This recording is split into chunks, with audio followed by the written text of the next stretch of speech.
Olá, eu sou Adolfo Neto, professor da UTFPR Curitiba. Hoje estamos aqui com a professora Sheila Moraes de Almeida, da UTFPR Ponta Grossa. Quem vai entrevistá-la comigo é a professora Maria Cláudia Emer, co-host do Emílias Podcast, coordenadora do projeto Emílias Armação em Bits. Tudo bem, Maria Cláudia? Tudo bem, Adolfo. Tudo jóia. Então, Sheila, seja bem-vinda ao Emílias Podcast. Tudo bem? Obrigada, tudo bem vocês? Tudo certo? Tudo certo. Então, Sheila, a gente sempre começa perguntando aqui para as nossas entrevistadas como é que você se interessou pela área da computação. É engraçado, porque eu me interessei por causa de novela.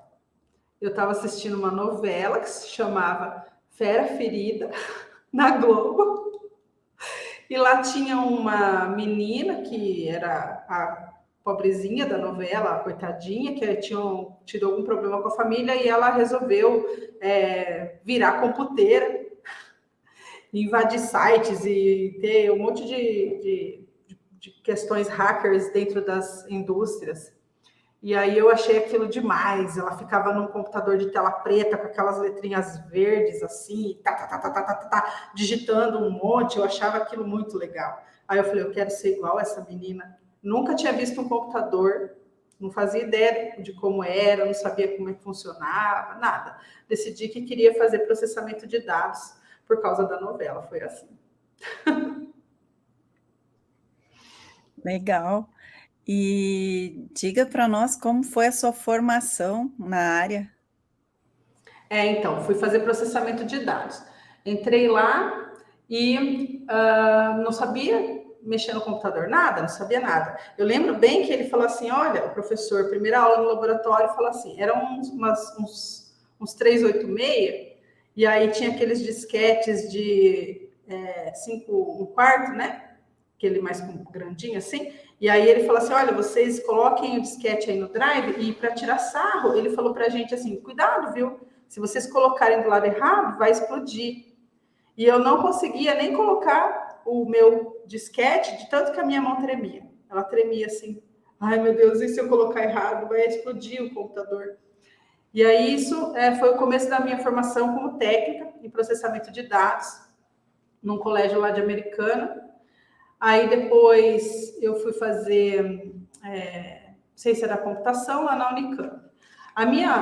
Quando eu era jovenzinha, antes de entrar no colégio, a minha mãe disse que era para eu escolher uma escola técnica.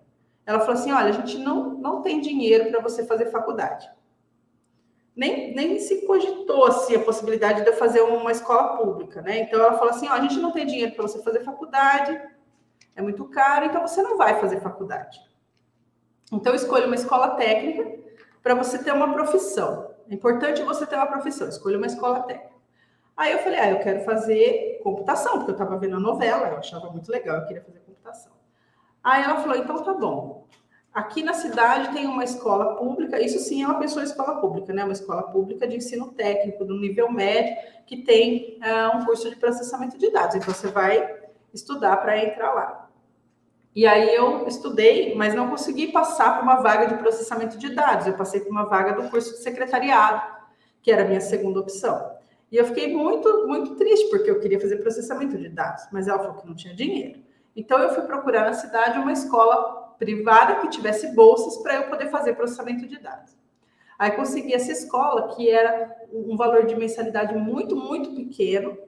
E além de ser um valor muito pequeno, eu ia trabalhar lá como estagiária, e por isso eu ia ter um desconto de praticamente 100%, eles não iam pagar nada, e eu fui fazer processamento de dados. Mas como a outra escola era pública, aí era mais seguro que eu não deixasse a outra escola, vai que em algum momento eu precisasse pagar a escola e não pudesse. Então eu fazia as duas, de manhã eu fazia secretariado, então eu sou formada técnica em secretariado, fiz de manhã, com o ensino médio junto, e à noite fazia processamento de dados com o ensino médio junto. E aí cursava os dois. E era isso que eu ia ser, porque a minha mãe tinha falado que eu nunca ia fazer a faculdade. Só que daí lá na escola, nessa escola que é do Centro Paula Souza, da Unesp, onde eu fazia secretariado, tinha uma biblioteca bem legal, e lá tinha esses guias do estudante. E aí, olhando os guias do estudante, eu falei, que legal, tem escola, universidade que é pública, que não paga. Poxa, acho que a minha mãe não sabia disso, que tem universidade que é pública, que a gente não precisa pagar. Então, eu vou poder fazer faculdade. Muito ingênua, porque não é só ter uma universidade pública. Às vezes você mora numa cidade que na sua cidade não tem uma universidade pública. E aí, como é que você vai fazer? Porque você vai ter que mudar. Como é que você vai fazer? Eu morava numa cidade que, na época, não tinha só um curso de tecnologia. Eu queria fazer ciência da computação, público lá não tinha. Mas tinha Campinas, que era razoavelmente perto, são 40 quilômetros, e tinha a USP também lá no estado de São Paulo. E aí eu falei assim, eu posso estudar numa escola dessas, né? Elas são públicas, e tinha o ITA também. E aí, bom, aí eu falei, vou fazer faculdade, vou falar para minha mãe que eu vou fazer, porque tem faculdade que é pública. Aí, falei que ia fazer. Minha mãe, na época que eu falei, a gente não achou mais nenhuma inscrição de vestibular aberta. Já tinha fechado tudo, era final do ano, já estava no terceiro ano, tinha fechado tudo, só tinha um caso que estava com inscrição aberta ainda, que era o ITA. E aí eu não fazia ideia do que era ITA, nunca tinha ouvido falar de ITA, não tinha a menor noção do que estava acontecendo. Daí eu falei para ela, olha, tem essa daqui, é da aeronáutica, e eu não vou ter que pagar nada, eles têm engenharia da computação e eu quero estudar lá. A minha mãe arrumou o dinheiro, era o último dia de inscrição, a gente saiu correndo, foi no banco, pagou a inscrição, fui fazer o vestibular. Acontece que eu tinha feito curso técnico. Eu não tinha a menor noção de física, de química, de biologia. Eu tinha tido o básico, assim, 1 ano de cada uma dessas disciplinas. Então, fui eu fazer o vestibular do ITA, com essa base, sem a menor noção, e aí, lógico que não deu certo, eu não passei. Aí a minha mãe animou, acho, de me ajudar, ela fez um esforço, ela e meu pai fizeram muitos sacrifícios para eu fazer um ano de curso, de um cursinho, numa escola lá particular da cidade. Fiz 1 ano de cursinho extensivo, de dia, prestei vestibular daí na USP, na Unicamp, na Unesp, e fiquei, não passei. Fui para a segunda fase, mas não passei em nenhuma das 3. Como tinha sido muito sacrificado, estou me alongando, vou contar, porque eu gosto muito dessa história. Como tinha sido muito sacrificado, a minha mãe falou, agora chega. Você já teve a sua chance. Você não conseguiu passar. A gente não pode ficar te sustentando para você ficar só estudando. Você precisa começar a trabalhar. Tem que ajudar. Aí eu falei, tá bom. Mas eu não vou trabalhar. Eu quero fazer mais 1 ano, eu quero estudar mais 1 ano e tentar vestibular de novo. Aí eu falei, você vai me recusar? E fiz aquele drama, né? Mãe, você vai me recusar um prato de comida? Aí ela, não, prato de comida não. Eu falei assim, então, eu prometo, mãe, eu não vou pedir mais nada, você só paga a minha comida, eu vou pegar as minhas apostilas do ano passado e vou estudar aqui em casa mesmo. E aí eu estudei em casa 1 semestre, dia e noite, sem parar, só parava para dormir.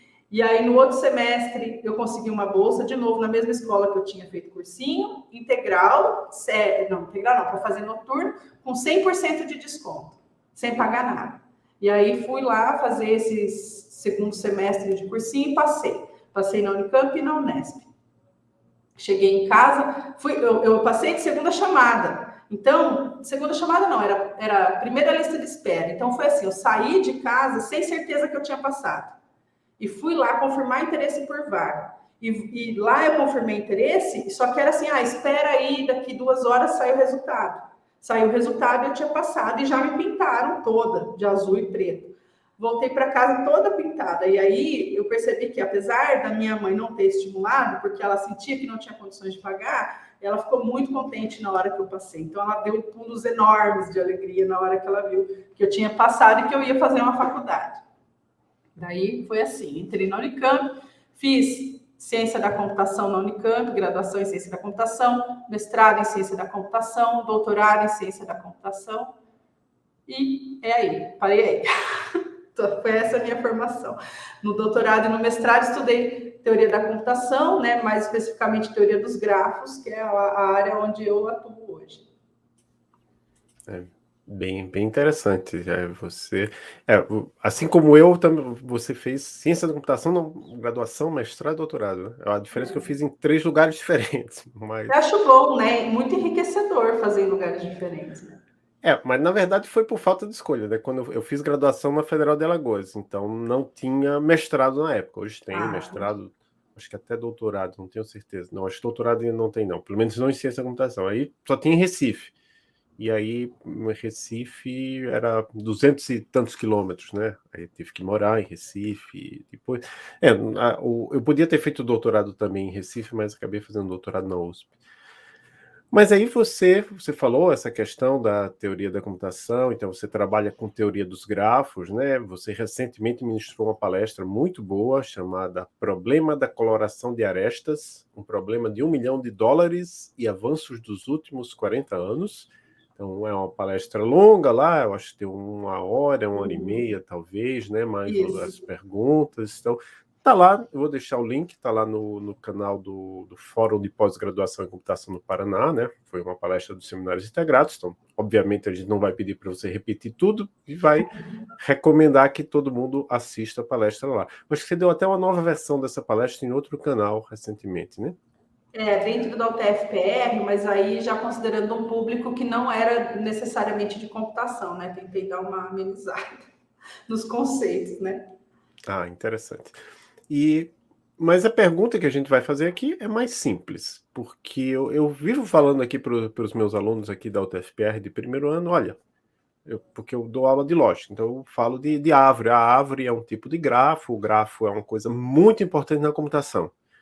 E paro por aí, né? Na minha disciplina não falo mais disso. O que é que são grafos e por que eles são importantes na computação? O grafo, na verdade, precede muito a computação, como a gente conhece, né? O gráfico vem da matemática, é uma estrutura matemática, ela é descrita por conjuntos, então, na verdade, vem da teoria dos conjuntos. Para a gente pensar em grafos sem falar formalmente deles, então, ele é qualquer conjunto de elementos, né? Podem ser computadores, podem ser cidades, pode ser aeroportos, pode ser gente, né? Então, isso é um conjunto de coisas. E a gente tem esse conjunto e as relações entre esses elementos. Então, quando eu tenho um caso desses, eu estou, na verdade, diante de um grafo. Então, eu posso ter um conjunto de pessoas e falar da relação de amizade entre essas pessoas. Quem é amigo de quem? Ou um conjunto de computadores e qual computador está diretamente ligado a outro computador. É um conjunto de celulares e quem faz ligação para quem. Então, quando existe um conjunto de coisas que de alguma maneira se relacionam, a gente tem um grafo, né? Na matemática, a gente descreve isso por cada elemento é uma bolinha e quando eles têm uma relação, a gente liga faz uma ligaçãozinha, né? Faz um traço que liga as duas bolinhas que se relacionam. Isso é grafo. Meu pai como é que eu conto para os alunos calouros o que é um grafo? Eu falo para eles, sabe aqueles desenhos de liga os pontos? Que você vai ligando os pontos e forma um desenho? Aquele desenho é um grafo. Quando eu mostrei minha tese de doutorado para meu pai, ele falou, nossa, filha, estudou tanto, continua fazendo a mesma coisa que fazia lá no prézinho, né? No jardim de infância, desenhando. Daí que mais você me perguntou? Onde que eu uso? Para que serve? Pode ser? Então, para que eu uso grafo? A gente usa grafo para modelar problemas da sociedade, né? Para os quais a gente não conhece uma maneira fácil de resolver, né? Quando eu tenho um problema que não tem um jeito fácil de resolver, eu modelo esse problema com esse desenho de bolinhas ligadas por retas. E, em geral, esses problemas que a gente modela como grafos, eles são problemas onde a gente quer otimizar alguma coisa. Então, eu quero maximizar o lucro de alguém, diminuir o tempo de alguma coisa, né?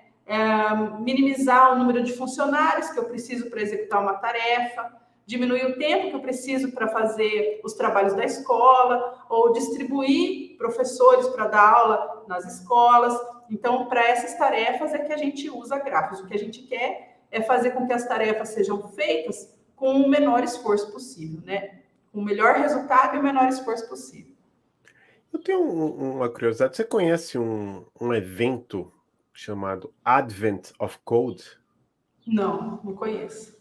É que é uma coisa mais assim da comunidade dev, né, desenvolvedora. Então, todo ano eles organizam é uma pessoa, basicamente, que faz mais as coisas, mas eles organizam assim, é uma sequência de desafios. Todos os dias, entre 1º e 25 de dezembro, eles colocam a descrição de um desafio, que você tem que escrever um programa em qualquer linguagem, você pode até fazer em Excel, e aí você tem que dar uma resposta lá, geralmente a resposta, quer dizer, ele te dá uma base de dados e uma resposta é um número.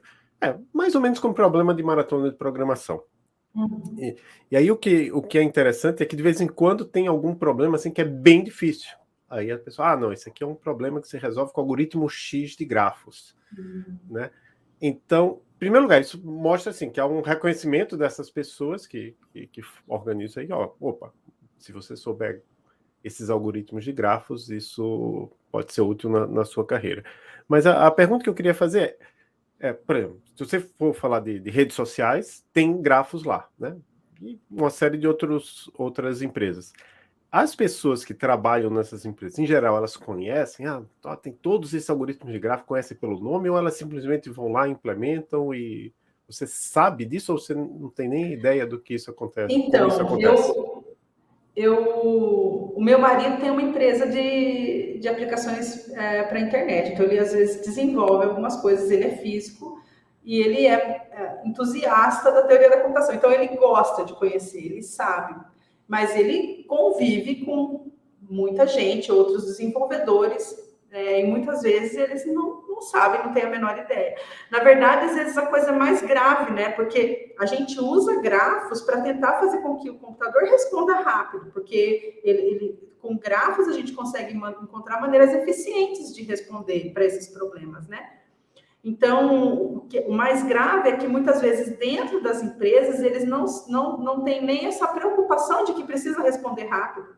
Às vezes, se o programa do cara trava, ele não percebe que, na verdade, não travou, que, na verdade, está demorando para responder por causa da maneira como ele pensou na solução do problema. Se ele tivesse pensado em maneiras melhores de resolver, ele teria a resposta mais rápido. Então, não é nem só não saber grafos ou não conhecer os algoritmos pelo nome. Às vezes, as pessoas não sabem nem que existem maneiras eficientes de resolver, que existem jeitos diferentes e se eu não tomar cuidado, eu vou fazer algo muito ruim que não vai nem responder nesse século, né?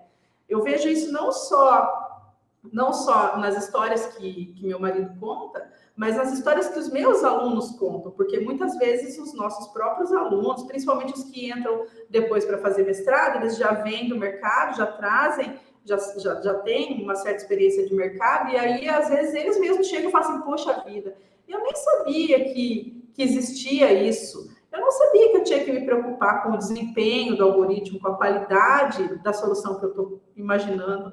Eu não sabia que isso podia impactar a ponto de a pessoa não ter resposta, porque eu implementei, eu fiz uma solução de qualquer jeito.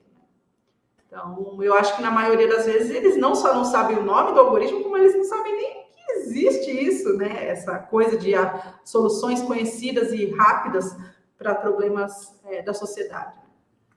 Só antes de passar a pergunta para a Maria Cláudia, que eu entrevistei aqui já, quer dizer, eu e a Maria Cláudia, a gente entrevistou aqui a Marina Groschhaus, que também trabalha com grafos, né? E eu entrevistei lá no canal do BSI, na verdade, é o nosso curso de Sistemas de Informação, o Leandro Zatesco, né? E aí o Leandro ele falou que tem uma empresa em São Paulo que até contrata o pessoal de maratona, etc. Quer dizer, não é o pessoal que sabe gráfico, mas que sabe esses algoritmos todos em geral. Quer dizer, pelo menos algumas empresas no Brasil já tem essa valorização, né? Mas é claro que...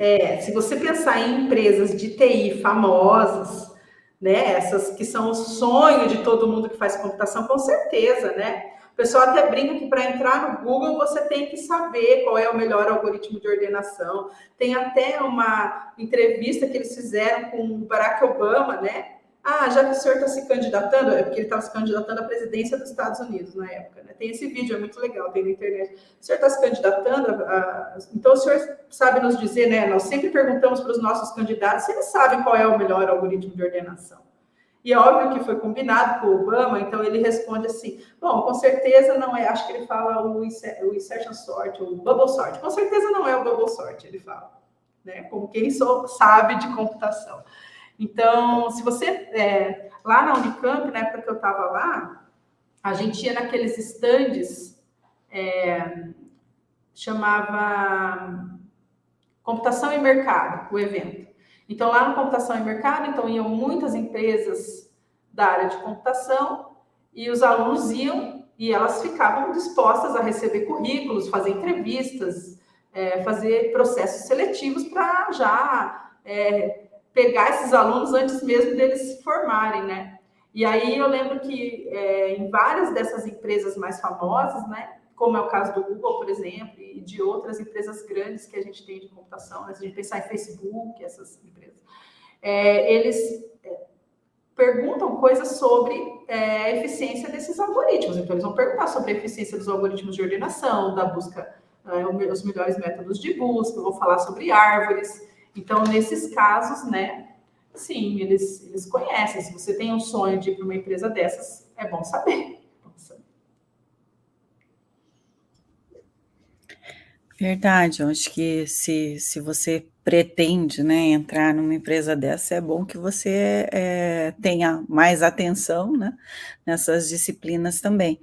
Mas, por outro lado, eu às vezes fico pensando, sabe, se não talvez até um pouco culpa nossa enquanto professores ou da própria comunidade, porque a gente acaba muitas vezes deixando os nossos conteúdos mais em torno da academia mesmo, né? A gente faz pesquisa, as pesquisas acabam ficando também na academia, muitas vezes a gente não consegue fazer aquela colaboração, aquelas parcerias que seriam interessantes com as empresas para realmente disseminar esse conhecimento. Então, qual é a sua opinião sobre isso, Sheila? Eu, como teórica, né, muito imersa na universidade, eu tenho essa dificuldade de fazer essa relação com as empresas e a indústria. E a gente estava lá no fórum, né, da pós-graduação na semana passada, e eu achei muito interessante eles falando sobre esses dois segmentos, né? Assim, dentro, a gente, como universidade, tem a obrigação de exercer esses dois papéis, que são o da geração de conhecimento, né? Como pós-graduação, como grande, onde é feita grande parte da pesquisa do país, né? A gente tem a obrigação de fazer essas duas coisas: geração de conhecimento e a transformação desse conhecimento, que eu gerei, agora eu vou contar para a sociedade que esse conhecimento existe, para que a sociedade se beneficie desse conhecimento, né? E eu achei muito bonito, assim, visto dessa maneira, que era uma maneira que eu não costumava pensar. E eu entendo que em algumas áreas, e às vezes em qualquer área eu acho que pode acontecer isso, de ter alguns casos em que o conhecimento que você está gerando, ele pode ser ciência pura, não aplicada. Então, quando eu olho, por exemplo, para a teoria dos grafos, eu não estou pensando em grafos como ciência aplicada. Existe gente que aplica grafos, mas eu estou pensando nos casos em que a gente estuda grafos como meio de entender qual é o limite da computação, qual é a capacidade do computador, o que ele é capaz de fazer ou não, o que ele é capaz de computar rápido ou não. Então, quando eu olho para grafos dessa maneira, eu estou olhando como ciência pura, né? Vendo a computação por ela mesma e não como um meio de aplicação para outras áreas. Mas eu entendo que muitas das pesquisas que nós fazemos em diversas áreas da computação, elas podem ser transformadas em conhecimento na indústria, nas empresas, né? Que vão gerar riquezas para o nosso país. E nesse fórum que a gente estava lá em Adolfo semana passada, eles estavam fazendo uma chamada para que a gente faça mais esse exercício, né? Esse exercício de, ok, você gerou conhecimento, onde será que esse seu conhecimento pode ser aplicado? Para que lugares da sociedade você pode entregar isso na forma de conceito, protótipo, né? Não que nós vamos virar desenvolvedores das empresas, porque isso é diferente. Nós não somos desenvolvedores das empresas. A gente não está lá para pegar os algoritmos conhecidos e simplesmente implementar para eles, não é isso. Nós estamos aqui para fazê-los conhecer as coisas que nós sabemos. para que eles possam usá-las, né?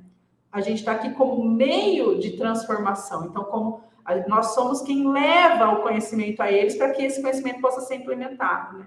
E eu acho que esse é um papel importante que a gente tem que se esforçar mais para fazer, porque existe realmente um gap enorme entre nós e a indústria, a empresa, né? Agora a próxima pergunta é sobre...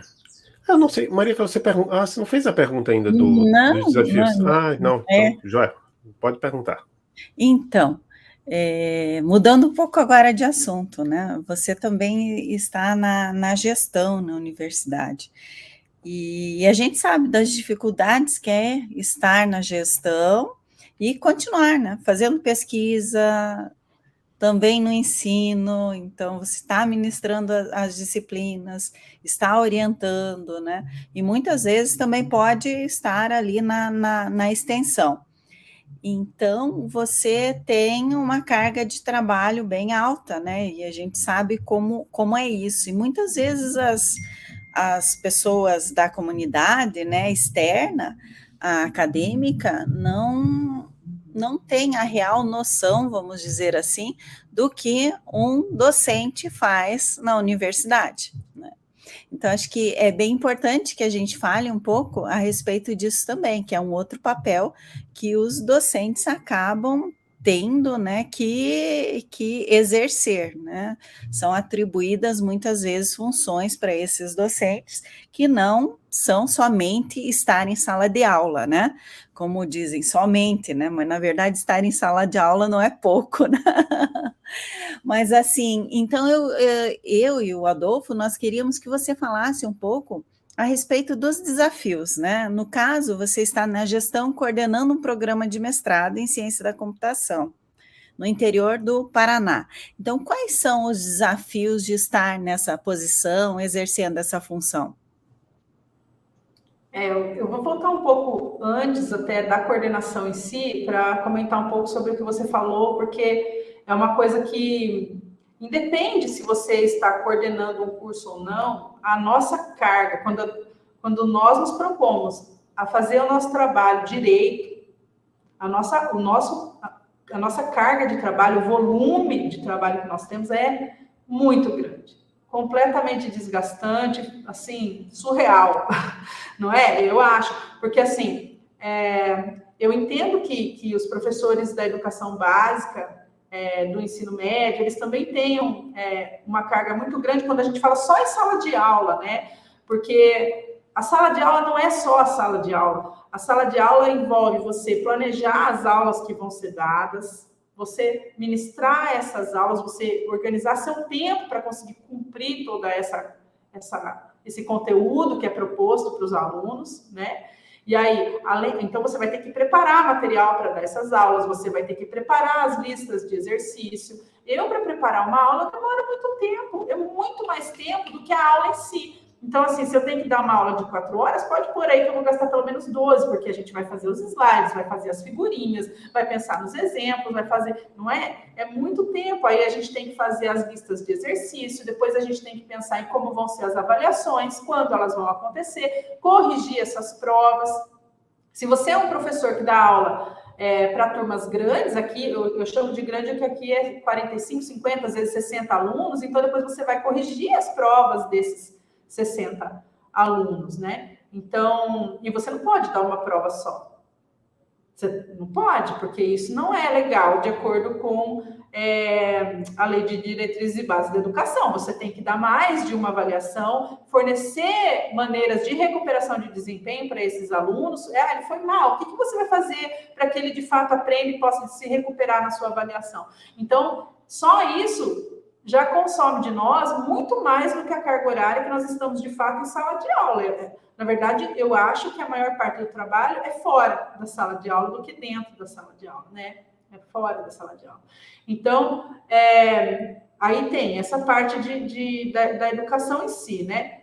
Que já é um trabalho imenso. Mas fora isso, aí vem o que a Maria Cláudia está falando, né? A gente ainda é responsável por toda a gestão dentro da universidade. Toda a gestão. Desde o reitor, né? Até os responsáveis pelos estágios dos alunos, né? Quem cuida das atividades complementares, dos estágios, dos trabalhos de conclusão de curso, quem faz a gestão para dizer como é que vai ser o projeto daquele curso, como é que vai ser esse curso, que disciplinas ele vai ter, quem faz tudo isso? Quem cuida das regras do estágio, quem cuida das regras dos trabalhos de conclusão, quem cuida das regras das atividades complementares, né? Quem cuida de como vai ser a educação desses alunos dentro da universidade, que disciplinas eles vão aprender, quando é que eles vão estar aptos a se formar, como é que tem que ser o perfil do cara que nós estamos formando. Quem responde a tudo isso somos nós, né? Quem planeja como é que vai ser o semestre, qual que é o calendário acadêmico, quando é que vai ter aula, quando é que não vai ter. Quem faz isso somos nós. Então, isso já é um outro volume gigante de trabalho que nos coloca em muitas comissões, com muito trabalho. E esse trabalho é assumido como parte da nossa função, né? Então, nossa função não é só ficar em sala de aula. E aí, muitas vezes, quando você assume funções, não só de coordenação, mas eu vejo dentro da UTFPR os pró-reitores falando, eu sou pró-reitor, eu não tenho secretário, não é? Eu sou coordenador do curso, eu não tenho secretário, eu sou diretor, eu não tenho secretário. Então, essas pessoas que ainda, além disso, ainda ocupam esses cargos de gestão que são, assim, mais evidentes dentro da universidade, muitas vezes elas acabam fazendo papel de secretaria. Eu já me vi como coordenadora abrindo as fichas de inscrição dos candidatos do mestrado, uma por uma, para conferir se o RG e o CPF do candidato são o mesmo dele, se tem o nome dele, abrindo os diplomas, para conferir os diplomas, se eles são de instituições reconhecidas pelo MEC. Então, nós ainda fazemos muito trabalho de secretaria, por falta de recurso humano dentro das instituições públicas, né? Nas privadas, não posso dizer, mas nas públicas, além de tudo, a gente exerce a função de secretário também. O pessoal aqui, quando tem reunião dos coordenadores, eles costumam brincar que nós somos os coordenadores de curso, nós coordenadores de curso somos os secretários mais bem pagos do país. Eu acho que nem assim, nem isso. Acho que a gente nem é o secretário mais bem pago, a gente só é secretário mesmo, mas que a gente faz muita função de secretaria também, a gente faz. E aí, agora chegando, enfim, né, depois de toda essa carga, não, eu ainda não contei que nós temos que orientar alunos, não é? Nós ainda orientamos alunos nos nossos projetos de extensão para atender a sociedade, nos nossos projetos de pesquisa. Esses alunos, eles não são orientados na hora da aula, eles são orientados depois, eles vêm aqui na nossa sala. Para cada aluno meu, eu sei que não são todos os orientadores que são assim, mas cada aluno meu, ele fica comigo em sala, só ele sendo orientado, por 2 horas na semana. Então, se eu tenho 10 alunos, são 20 horas. Mais 12 horas de aula, mais 24 horas para preparar a aula, mais as funções administrativas. Com certeza, a gente trabalha mais que 40 horas semanais. Com certeza. Mas você não pode registrar. E a gente é servidor público, a gente não pode registrar, a gente não ganha hora extra, porque a gente é de dedicação exclusiva. A gente é pago para ficar o tempo inteiro dedicado à universidade. Não vou reclamar do nosso salário, não acho ruim. Acho que nós somos muito bem pagos. Nós ganhamos um salário muito acima da média da população brasileira. Mas eu acredito, de verdade, que eu trabalho o suficiente para esse salário que eu estou ganhando. Eu trabalho muito. Nós, todos professores, nós temos muito trabalho, muito trabalho. Na coordenação do curso, você assume outras tarefas que também são bastante desafiadoras, porque você, tendo um curso para coordenar, esse seu curso vai ser avaliado pelo Ministério da Educação, né? Você vai ser avaliado pela CAPES, então você precisa manter esse curso com qualidade, você precisa manter os seus professores motivados, você tem que ter baixos índices de evasão, então você tem que manter os seus alunos motivados, você tem que pensar em como é que essas disciplinas vão ser para manter os alunos motivados, como é que você vai fazer com aqueles alunos que querem fazer essa pós-graduação e não tem recursos financeiros para estar lá, eles precisam de bolsa, você começa a depender de que essa bolsa venha de outros lugares, públicos ou privados, muitas vezes os valores da bolsa são baixos, né? Esses alunos vão atrasar o tempo de formação, a gente é avaliado como curso pelo tempo de formação. Então, assim, são muitos parâmetros para um coordenador cuidar. E com o volume de trabalho que nós temos, cuidar de todos esses parâmetros para que tudo funcione bem é uma tarefa inglória. É impossível, não tem. A gente vai fazendo o que dá, né? Trabalho para fazer tem um monte. Você sentar na mesa, você não precisa ficar procurando. Tá aqui um monte de trabalho já te esperando. É só você escolher, sorteia um e faz, porque coisa para fazer tem um montão, né? É assim que é. Mas vamos supor que alguém está assistindo aqui, assistiu lá sua palestra lá do fórum e disse, não, mesmo assim eu quero fazer mestrado, eu quero adiar por 2 anos o meu sonho de receber 30 mil reais por mês, né? Que às vezes é o que alguns desenvolvedores ganham, né? Para ganhar 30 mil. Não, eu sei que tem gente que não tem nem graduação e às vezes ganha isso aí, né? Mas o que é que você diria para essa pessoa, para que ela não entre também assim enganada? A pessoa quer fazer o mestrado com você especificamente, lá no PPGCC-PG. O que é que você diria para essa pessoa? Primeiro que eu acho assim, tem que querer mesmo, né? De verdade, sabe? Porque não é fácil, não é fácil. E se você tá assim, talvez eu vou fazer nos finais de semana, naquela hora depois do almoço do domingo, eu aproveito e dou uma lidinha, faço as tarefas, não é escola, né? Não é. Não é igual a escola, que você faz a tarefa no domingo ali, depois do almoço, a hora que você acordar depois da sua soneca. Não é, vai exigir muito esforço, né? Isso em qualquer área, em qualquer programa, vai exigir muito esforço. Não é hobby, não é. Então é para quem realmente quer. Então tem que querer, tem que se esforçar. É compensador, não só porque vai melhorar as suas possibilidades dentro da carreira, vai te fazer um profissional melhor. Não é só um título, você vai ter ideias que você antes não tinha. Você vai saber os algoritmos mais famosos para resolver os problemas de maneira eficiente, né? Você vai estar preparado e especializado em alguma área da computação para atender a sociedade e as empresas no que elas buscam. Então, assim, você entra, por exemplo, lá no LinkedIn, você vai olhar algumas empresas famosas, eu não quero citar nomes, mas você vai ver que os caras já estão pedindo mestrado e doutorado em data science, em data mining, não é assim? Hoje em dia eles pedem. Então, se você quer, não é só uma questão de ganhar dinheiro, mas ganhar dinheiro onde você acha que é legal trabalhar. Eu quero ir lá no Google, eu quero ir para a IBM, eu quero ir para o Facebook, eu quero as empresas legais, né? Eu quero um banco, sei lá onde você quer trabalhar. Mas às vezes, para você entrar lá, é bom que a sua formação vai te ajudar a ter uma boa formação.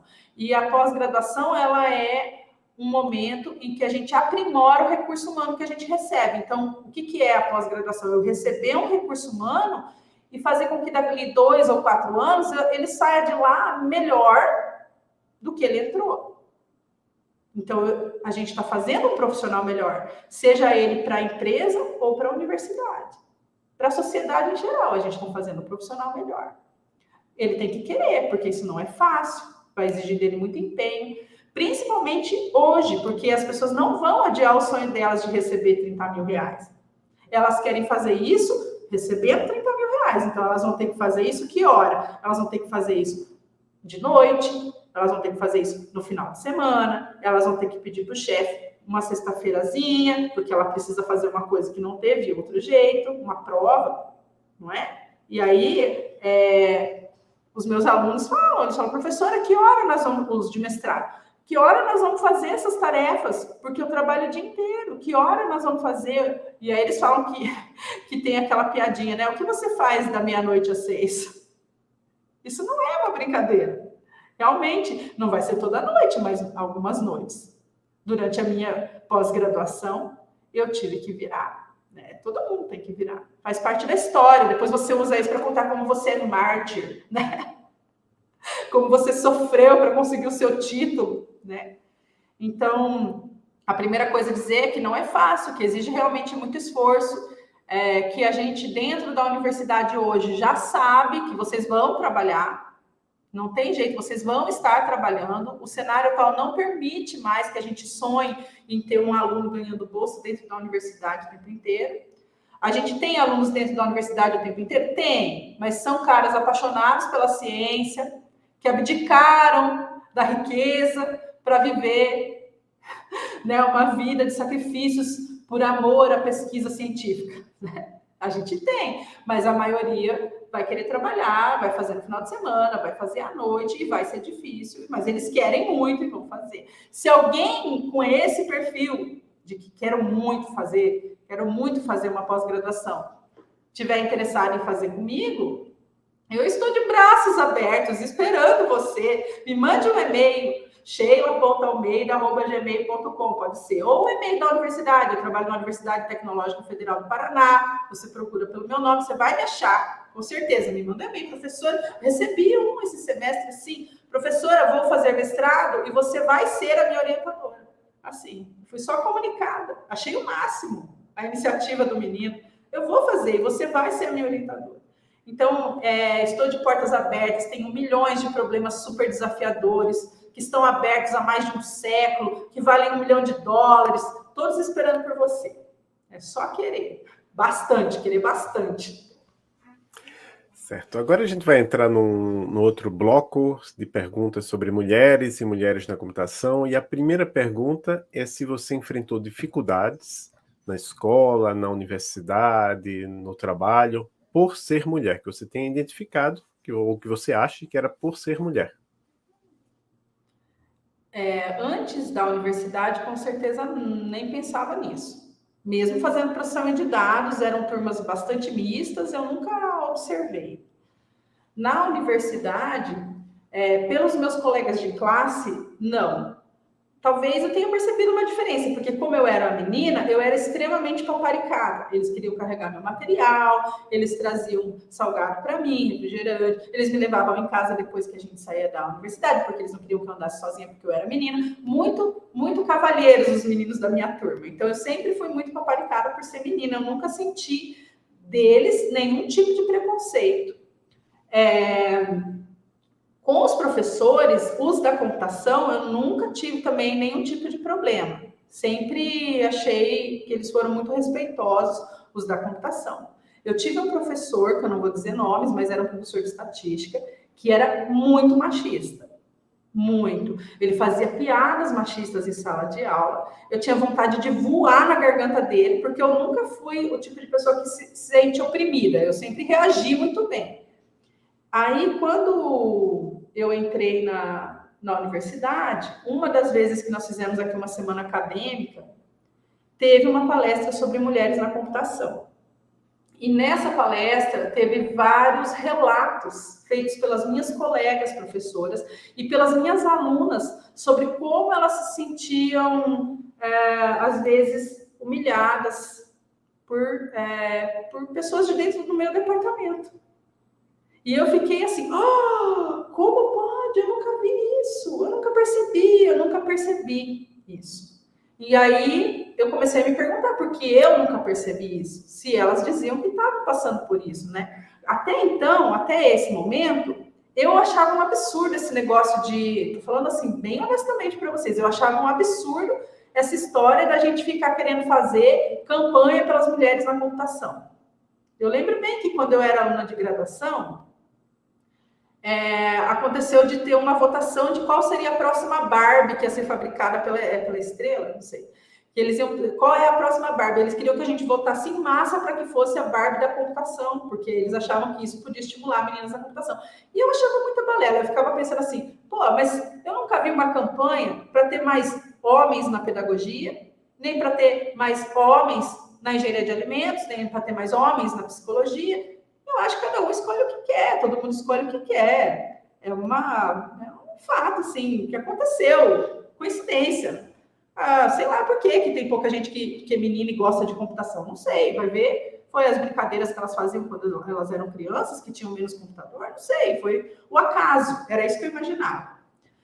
Aí, vendo esses relatos, vendo depois relatos de outras pessoas muito próximas de mim na computação, que não eram alunas, né, eram próximas, mas não alunas, aí eu percebi que gente que eu nem imaginava podia ter causado nelas essa ferida de eu sou mulher e por isso eu sofri preconceito, sabe? Então eu comecei a olhar para as pessoas que fazem esses programas de valorizar a mulher dentro da computação, de tentar inibir esse machismo. Eu comecei a olhar para isso dar mais valor. olhar para isso com mais cuidado e tomar mais cuidado nos meus discursos, porque eu percebi que realmente tem mulheres na computação que se sentem desvalorizadas e que elas precisam de cuidado. Se eu pudesse dar um recado para elas, eu ia dizer para elas serem firmes. Chega com os 2 pés no peito de todo mundo. Não aceita, responde. A gente precisa ser firme. Igual quando a criança sofre bullying, ela não tem que responder, tem que ser firme. A gente também tem que ser firme. Eu imagino que seja essa minha personalidade, não muito fácil, que não me deixa perceber esse tipo de coisa acontecendo ao meu redor, né? Eu imagino que seja por isso. Se for uma pessoa mais calada, né, mais tímida, talvez seja mais fácil alguém chegar com conceitos machistas em cima dela. Eu imagino que seja isso. E hoje, por causa de saber que existe gente passando por isso, que eu sei que na computação tem mulheres passando por isso, eu apoio essas medidas, né, de valorização da mulher dentro da computação, e de conscientização, né, de que para as mulheres as coisas não são fáceis mesmo, não são, né? Depois da maternidade a gente também percebe como é sofrido para a gente continuar na pesquisa, continuar produzindo, continuar, né, sendo mulher, sabendo que a gente vai ser avaliada pela nossa produção científica, pela nossa produção dentro da universidade. E os homens, eu acho ruim eles terem, acho que 20 dias de licença paternidade só, e acabou. Eu acho ruim, porque eu acho que a criança precisa mais também do pai, não só da mãe. Mas o fato de nós ficarmos em casa mais meses, nos tira também do mercado, e quando a gente é colocado de volta é de maneira completamente injusta, não é? A gente é colocada e avaliada independente do que a gente estava fazendo. Então, assim, existem sim casos em que as mulheres sofrem por ser mulher, né? Existe, e acho que a gente tem que olhar e discutir sobre isso. Mas eu vejo que é algo, Sheila, que acontece com várias mulheres, a gente tem relatos, né, de não terem essa percepção, sabe? Enquanto mais jovem, enquanto está fazendo a graduação, inclusive, como você falou, por ser uma mulher, acaba sendo um pouco paparicada, vamos dizer assim, pelos próprios colegas, né? E muitas vezes os colegas nessa fase não têm esse tipo de atitude, né? A atitude vem de professores, e depois, quando você vai para uma empresa, por exemplo, vem de colegas também de trabalho, porque aí já é um pouco diferente a visão de cada um naquele local, né? E a pessoa, ela começa a perceber quando você começa a contar, de repente, fazendo alguns relatos, como você disse, né? E dando exemplos de coisas que podem acontecer, e aí você percebe, olha, não é que isso um dia aconteceu comigo, né? Então, quer dizer, existe essa possibilidade de realmente a gente não perceber, e eu acho que não é assim só para as mulheres que isso acontece, né? Às vezes pode acontecer até com o homem também, né? Mais retraído, como você disse, dele ser, de alguma forma, humilhado pelos outros, né? Então, e aí a gente vem com vários outros aspectos aí da sociedade que hoje tem acontecido, né? Mas eu vejo que é uma luta, mas não é uma luta pela igualdade, na verdade, né? Pela equidade, porque nós queremos somente ser reconhecidas também pelo valor de cada um, né? E respeitadas. Acho que o respeito é muito importante quando a gente está, de repente, numa discussão, né? E muitas vezes a mulher não é ouvida da mesma forma que o homem é ouvido, né? E a gente percebe isso em vários relatos. Então, quer dizer, não é algo que está na minha cabeça, nem na sua, né? Mas é algo que ocorre. E percebo também que, em termos de departamento, de universidade, o teu ambiente vai mudando quando você começa a falar disso, né? Então, as pessoas vão mudando também, e isso é bem importante, porque não tem como a gente ter uma luta quanto a isto se os homens não estiverem junto com a gente também, né? Então, acho que isso que é importante, que a gente veja que somos aí companheiros e parceiros nisto também, né? Para trazer mais meninas para a computação e para mantê-las na computação. Então, acho que esse seu relato é verdadeiro também, a gente muitas vezes não percebe algumas coisas. Mas aí, como a gente está falando disso, de enfrentar dificuldades, a gente quer saber também se você já participou, se você participa de algum grupo, né? Alguma rede de apoio para mulheres na computação, né? Ou às vezes também se no próprio campus, né, onde você trabalha, existe algum grupo que faça esse tipo de ação com as meninas que estão lá na graduação. Não, acho que não tem. Não tem. Nenhum grupo. Na verdade, tem muito pouca menina mesmo, né? Tem uma, duas por turma, é muito pouca menina, né? Precisava juntar todas elas para contar na mão quantas meninas na nossa graduação tem na computação, né? É muito pouca. As turmas são de 44? 45, 50 no máximo. Mas entram poucas. Eu acho que nunca passa de 10% da turma. Eu, quando caloura, eu lembro de eu fazer uma disciplina que eu era completamente sem noção, fui fazer uma disciplina da engenharia da computação no 5º período, eu era do 2º semestre. E aí eu lembro que eu entrei numa sala para fazer disciplina com eles, de circuitos lógicos, e eu era a única menina numa turma de 100 alunos. Então, realmente é muito pouco. Quando a gente fala tem pouca mulher na computação, é nessa proporção, 1%, né? Uma em 100. Né? Eu era uma em 100. A minha turma agora, acho que deve ter 3 meninas, são 50 mais ou menos, 45, tem 3 meninas. Então, é realmente muito pouco, né? Não chega a 10%, é sempre muito pouco. Aqui que eu saiba, não tem nenhum grupo que seja voltado para isso, né? Para as mulheres na computação, não tem. É interessante, né? E alguma mulher te inspirou em sua carreira? A minha orientadora, a professora Célia Piscininho de Mello, lá do Instituto de Computação da Unicamp. Ela, a Celina também, a Celina Figueiredo da UFRJ, são pessoas incríveis, assim, né? O mais incrível delas não é a produção, mas a forma como elas lidam com a gente, né? E isso principalmente na minha orientadora. Minha orientadora, nossa, ela é uma pessoa maravilhosa. Como para me manter dentro da computação, para me fortalecer na hora da pós-graduação, que não é fácil, né? Ela era um ânimo, chegar na sala dela e ver ela sorrindo. Tem toda a produção, lógico, que nos inspira, mas você chegar na sala, ver aquela pessoa sorrindo e falar com ela de coisas técnicas de maneira tão agradável, sabe? Isso é inspirador, né? Isso é o que eu tento transmitir para os meus alunos e é isso que eles também me dizem que tentam transmitir para os alunos deles, né?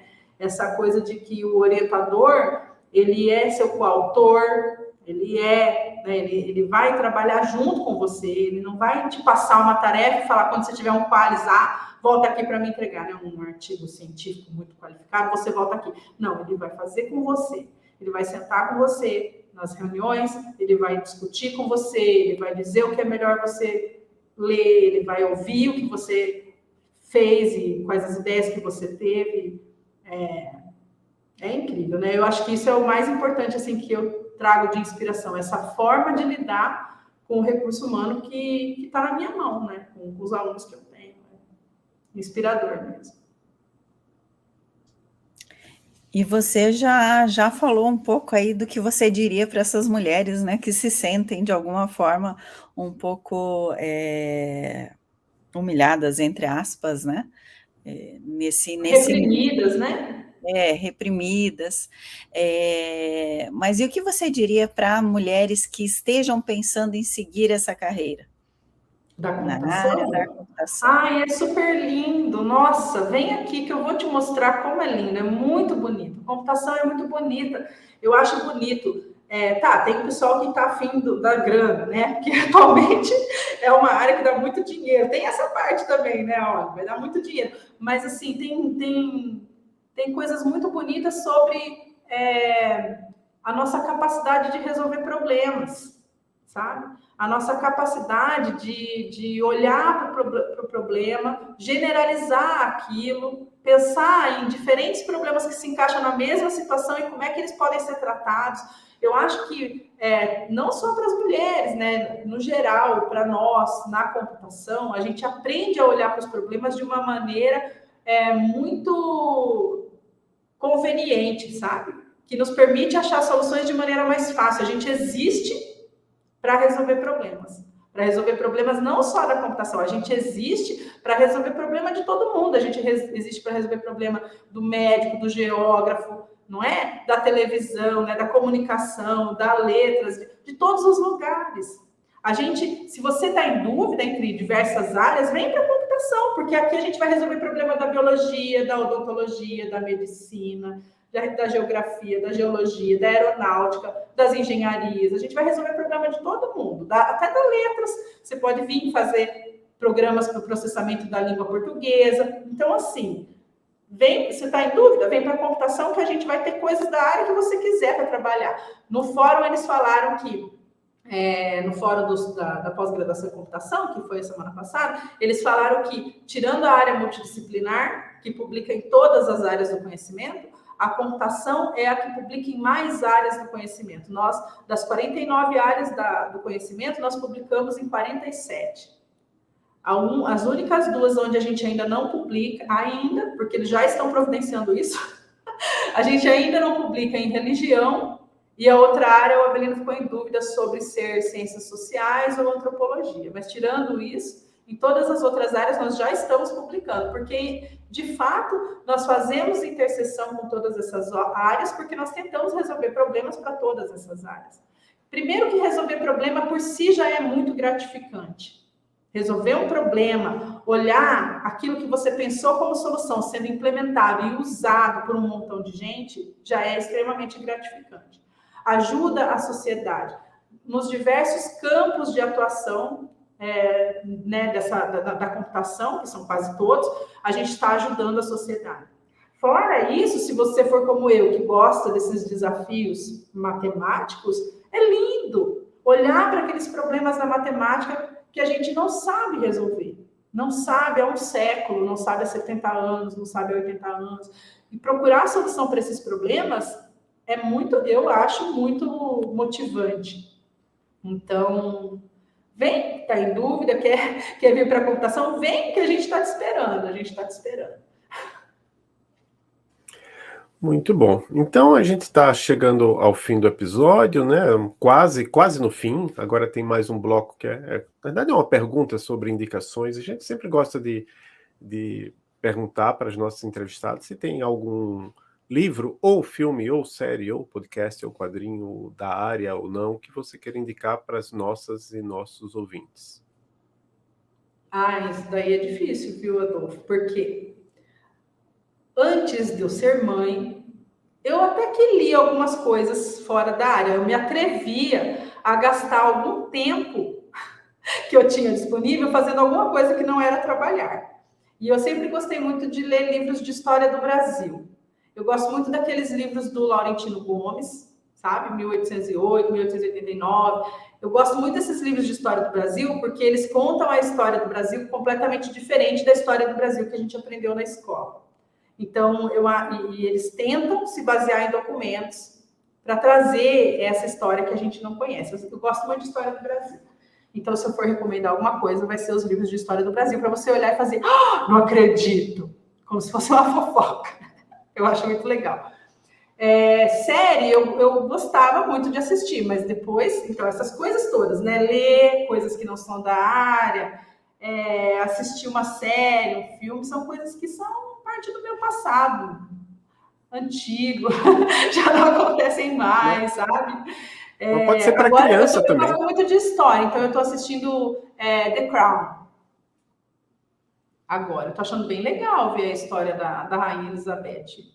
É muito interessante, inclusive, para meninas é muito interessante, porque ela era tímida, ela tinha muito receio de como é que ela ia se portar e se ela ia conseguir fazer as coisas como rainha. E eu tô bem assim numa fase em que ela ainda é jovem, né? Os filhos ainda não são muito grandes, então eu fico vendo ela com aquele volume todo de trabalho, aquele monte de coisa, de decisões a tomar, né? E como é que ela tem que lidar com isso? Perdeu o pai, né? É rainha, imagina, de um país inteiro. Então, eu acho muito interessante ver a história da Rainha Elizabeth no The Crown. Já vou deixar os links na descrição do episódio. Tá bom. Então, chegamos ao fim de mais um episódio do Emílias Podcast. Queremos agradecer você, Sheila, por essa conversa, né? Foi uma conversa bem agradável e informal, acho que todos vão gostar bastante de ouvir depois o que foi comentado aqui. E a gente sempre pergunta se você quer mandar um abraço para alguém, quer agradecer alguém, fique à vontade. Abraços e beijos para o meu marido, meu filhinho, Daniel e Martim, e para minha orientadora de sempre, querida, que sempre vai ser a minha orientadora, a professora Célia. Abraços e beijinhos para eles, meus amores. Eu quero agradecer muito a vocês, foi muito agradável, eu gostei muito, achei muito legal. Muito obrigada por me convidarem, me sinto muito honrada. Muito obrigada. Um beijo para vocês também. Tudo bem. Então, muito obrigado novamente e até o próximo episódio.